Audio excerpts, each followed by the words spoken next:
you've seen the title of this video, you probably have a pretty decent idea about what I'm going to talk about. You're probably thinking, she's going to talk about The Princess and the Popstar, that famous Princess and the Pauper ripoff. I'm not going to do that. I'm going to tell you about Barbie Princess Adventure, which is, to be honest, absolute chaos from start to finish. I've seen a lot of Barbie movies in my time, but I think this is the only one that's managed to be this funny. I think it's because it's the only one I've seen so far that tries to have a message other than friendship is great and be yourself. Although it does have all of those as well, don't worry. The film has two characters. We've got Amelia, so children can live out the lovely fantasy of being a princess, and we have Barbie, so children can live out the fantasy of being a small and penniless YouTuber. To swap places and experience each other's lives, which sounds kind of familiar. Here's what I'm going to do. I'm going to take you through the plot, show you what's going on, and then we're going to dive straight into the analysis because, wow, there is a lot to unpack. We meet our two characters. Barbie is a YouTuber who wants her videos to reach a bigger audience and like, yeah, relatable. And Amelia is a princess who just wants to be free. She even does that classic Disney princess thing where she swans about her impossibly large bedroom and complains about how she's a princess, but she just wants to be free. She's headstrong. She doesn't want her life to be controlled by the people in charge. I am not a prize to be won. There's a scene right after we get introduced to Amelia where Barbie and her friends get picked to go on a school trip to Amelia's home country, Floravia, which, like, great country naming, guys. You did an excellent job there. That sounds like a very real place to me. I'd just like to take this moment to point out that their school logo is a rooster on a surfboard. It's not really relevant to the plot or anything. Just wanted to kind of let you know. Turns out Amelia set this trip up in order to orchestrate a meeting with Barbie. Turns out she's a massive fan of her videos, which are, okay Amelia, a little bit creepy. Barbie doesn't seem to think so though, because as soon as she sets foot in the palace, she and Amelia agree to swap places so they can experience each other's lives. In fact, it's when Barbie is posing as Amelia that we meet our villain, Prince Johan, the best character in the film. I'm such a big fan. A Prince Yo-fan, if you will. No, you shouldn't though, you really shouldn't. His and Amelia's kingdoms are about to merge and he wants to stop her from being crowned so that he can rule over them both himself. Remember him. He'll be important later. So I guess now's as good a time as any to talk about the songs. The first song is Try It On, which honestly sounds like if you took S Club 7, dragged them reluctantly into 2012, and blackmailed them into writing for Katy Perry. It's so generic. Come on and try it on. Take a chance, see what you got. For reference, this film came out in 2020. 18 years after S Club's last album. I don't really feel the need to touch on all of the songs just because they all have this slightly dated quality to them. I mean, given how vaguely inspirational they all are, the writers don't seem committed to the idea of this being a musical. They just want there to be some songs. I guess the 7-year-olds this film is aimed at are just too cool for plot-specific musical numbers. Oh yes, the demographic that famously hates musicals. That's why they don't tend to make any musicals for children. When Barbie is disguised as Amelia, there's a scene where Barbie has to do an equestrian show with zero horse riding experience in disguise. But not only does she have a scene where she has to carry out negotiations with an actual horse to prevent her identity from being revealed, she also does the routine to the background music of Try It On, a song which canonically is on her YouTube channel. Her own song. It's so surreal. I was already losing it at this point. The film was just so bizarre and funny. But wait, no, it gets better. Right after this, there's a song where Barbie's friends fantasize about what they would do if they ruled the world. It's called King of the Kingdom, and it is in the style of the Backstreet Boys. If I ruled the world, you know I'd do it right, yeah, I'd be the first. This is pretty much their only role in the story. They complain. I was really hoping to sit next to Barbie. There's something I gotta tell her before this trip is over. Oh no. You okay there, Trey?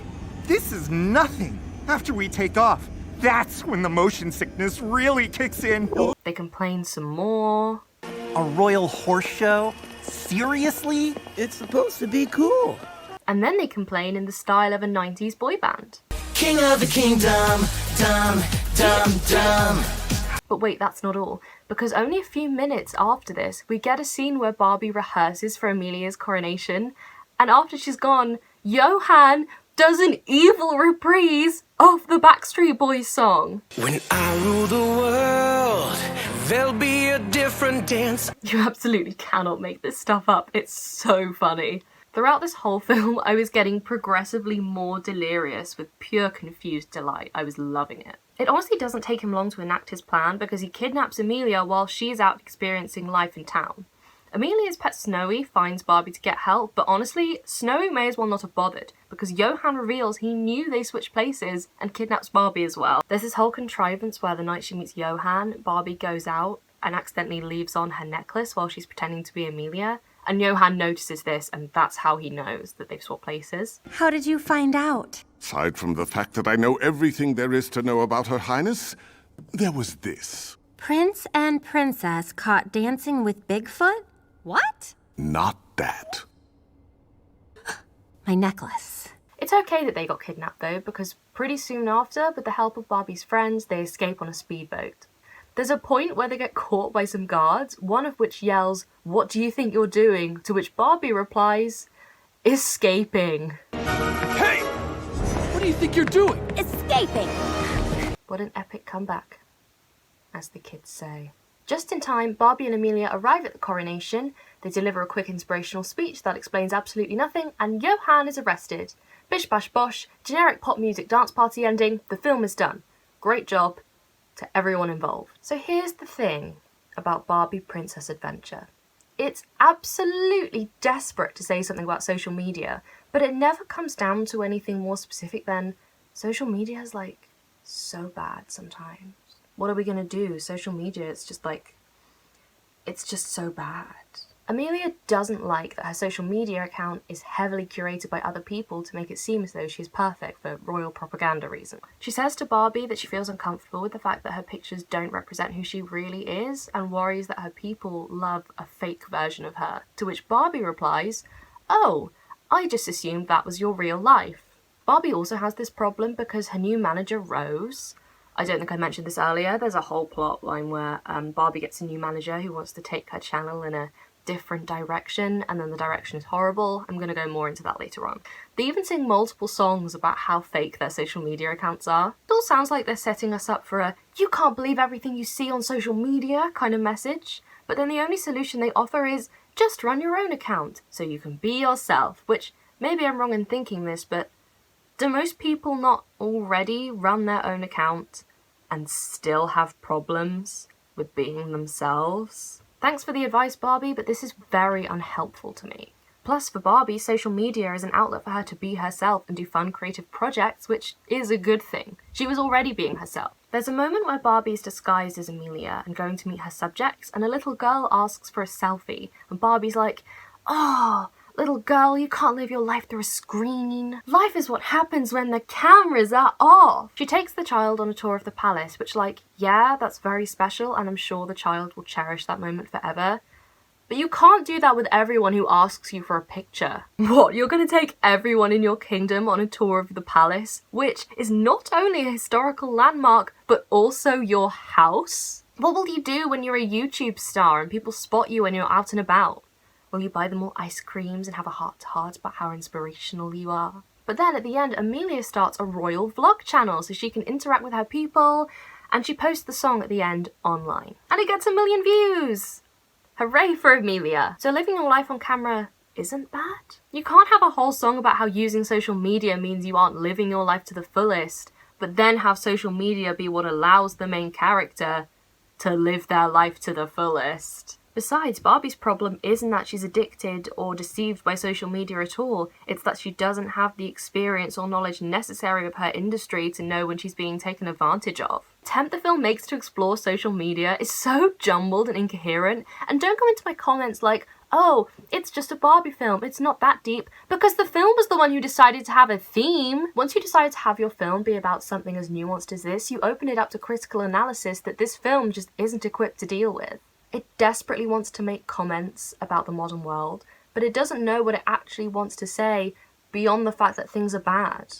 It's like the Joker for toddlers. And I mean, speaking of being taken advantage of, I think the character in this film who most represents the bad side of social media is Rose. She tries to coerce Barbie into changing herself in order to make more money. She organizes sponsorships from shady companies. She edits Barbie's footage without telling her. Got a ginormous sponsor on the hook. They make designer headphones. The rumors about them being dangerous. Barbie ends up breaking off the deal with Rose because she's shown a cut of her interview with Amelia that twists their words and doesn't represent either of their authentic selves. Well, the video in question was plastered with Snapchat filters and emojis, and even actual sound effects from the Sonic the Hedgehog RPG. Meet the new queen of Floravia. You can call me your highness. Honestly, the video is heavily edited in a way that there's no substance to it at all, even less so than like, I don't know, 5-minute crafts. It would never take off in the way Rose thinks it could, because it's so blatantly corporate. In fairness to the makers of this film, I do think they meant it to be bad, because it gets in the way of Barbie and Amelia's personalities and experiences, but instead it comes across as bad because it, and by extension the whole movie, feels so out of touch and outdated. Screaming goats are what goes viral these days, right? Oh yeah, that's what the kids love. Twerking. I think the whole film fails to connect with its audience, honestly. There's a scene where a background character flosses. So, what have you got for me?